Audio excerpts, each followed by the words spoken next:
3 times a day, have a head count to make sure that nobody was missing, and then march to the Anderson Hall for their meal.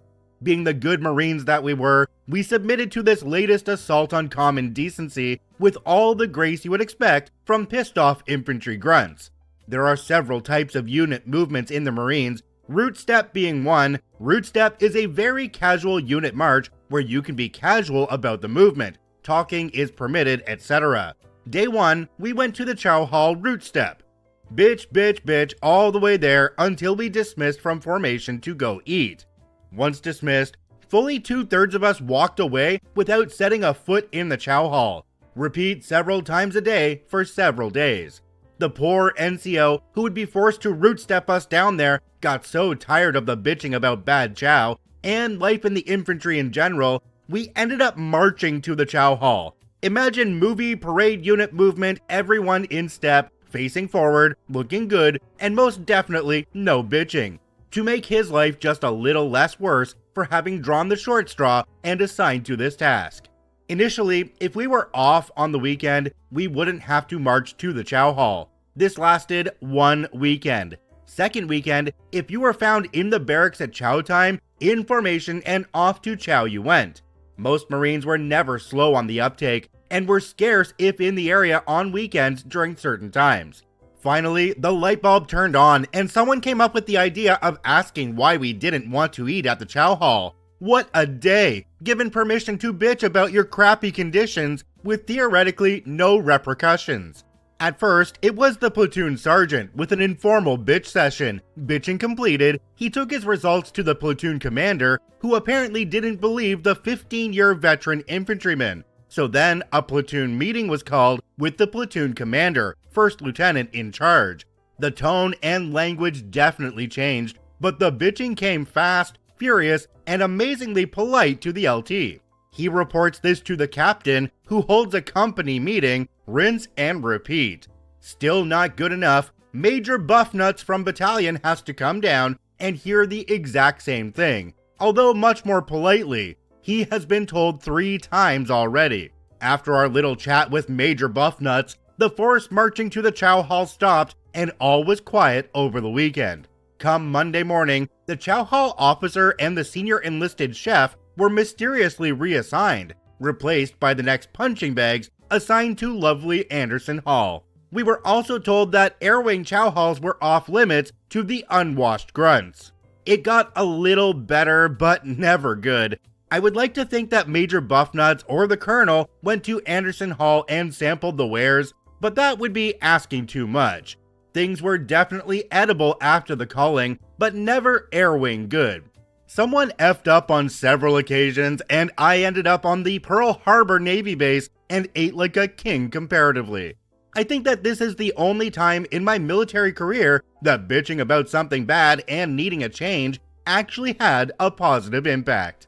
Jumping down to the comment section on this one, we have one from a user called Angry Armadillo 90. It says, prior Marine here as well. I remember once we had to do some training on an Air Force base. They put us up in some of their condemned dorms, and I swear to God, it was one of the nicest rooms I slept in while in.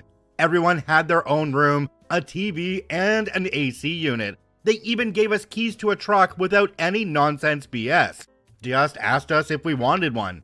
And yes, their chow hall, I think they called it a cafeteria, was on point. We talked a lot of stuff, but man, looking back on it, the chair force doesn't look too shabby. I can't relate at all to the military side of this one because I never did military service. However, I can relate to when I lived in Saskatchewan, I had a Burger King about a block and a half away from my house. It became my second kitchen. We used to have competitions on who could eat the most Whopper Juniors, and to this day, I really can't stand looking at them anymore. This story comes to us from Knowledge from Work. Make the Aussie go to theater. So this happened 20 plus years ago, and it still makes me laugh hard. I'm an Australian radiographer who was working in the UK NHS. There was this older radiographer, Susie, who told me she hated locum radiographers and particularly hated Australians. Sadly, I was guilty of both. Susie generally tried to make my life hard, but regularly failed to succeed. All of the staff liked me, and I thoroughly enjoyed the work and the people I worked with.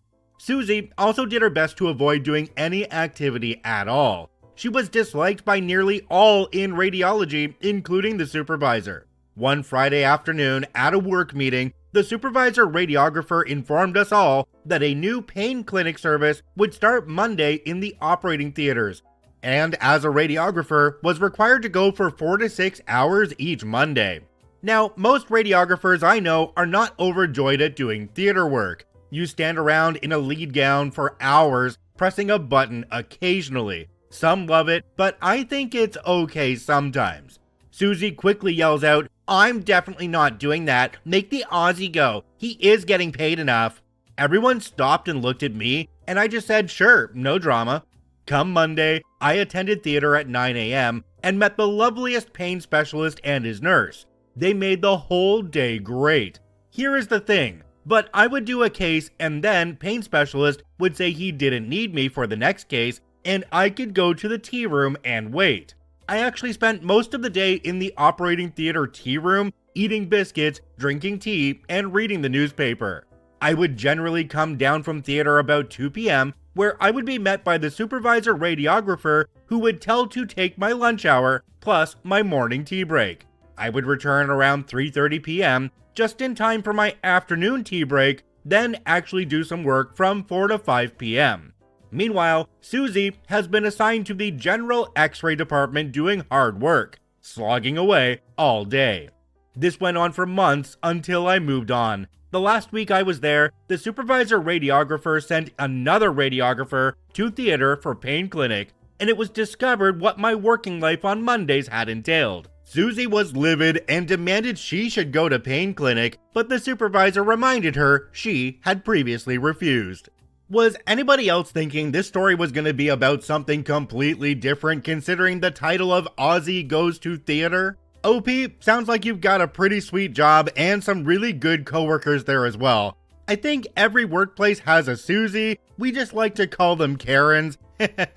You should have just rubbed it in though. You should have thanked her in front of everyone for setting you up with that super sweet job. That would have been great. This story comes to us from Al Conan. Want to go ahead of me? Ask nicely. So when I was about a 13-year-old little crap, I went to the supermarket to get myself something to drink. There was only one cash register opened and a queue had formed. I was in the back with one person in front of me and one person in front of them putting their stuff on the counter. Eventually, a second register was opened and the girl said, "Next one in line, step over here please." The person in front of my line was finished packing groceries and was about to pay. The guy in front of me only had a few items, and I only a single can of energy drink. I stepped over to the next register, and this guy steps over behind me and starts instantly flipping his crap about how he was first and I'm stealing his spot. This is an adult man against a 13-year-old. Being the naive 13-year-old I was 90% sure this adult wasn't going to beat up a child. So I told him to calm down, and if he just asks normally, I will let him ahead of me. He doesn't want to, so I refuse to let him go ahead of me and turn around to pay for my single can of energy drink. Cue more raving from Kevin. At this point, some big burly security dude steps over to check out what's happening. So Kevin starts raving at him instead. After he was done, I was asked what was happening, and I told the security guard that the man was indeed ahead of me in the previous line, and if he had just asked nicely, I would have let him go ahead of me. The security guard made the lunatic calm down, and as Kevin growled out the words, "May I go ahead of you?" in a dejected voice, my response was, "Of course, sir, go right ahead." Jumping down to the comment section on this one, there's one from a user called Baby8227. It says, "I absolutely apologize to kids when I get things wrong. It shows them that adults aren't always right, that we too make mistakes, but it's important to own them. Never had a kid not accept my apology, and it warms my heart to hear their little voice say, 'Of course,' when I ask if they accept."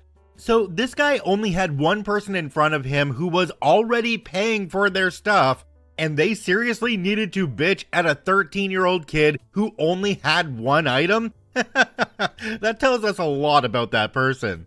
I'm honestly disappointed that the security guard